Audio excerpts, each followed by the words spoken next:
طبعا ليست مصادفة، لكن طلعوا 14 حرف إدغام و14 حرف إظهار.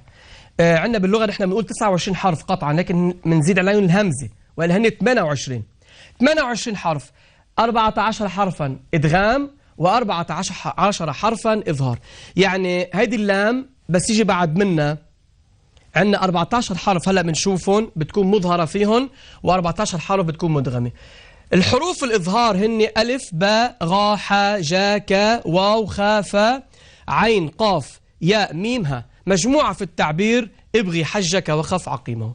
هلا بنشوف الإدغام، بقية الحروف هن إدغام شمس، إدغام الشمسي كمان 14 حرف، مثل ما قلنا 14 إظهار و14 إدغام.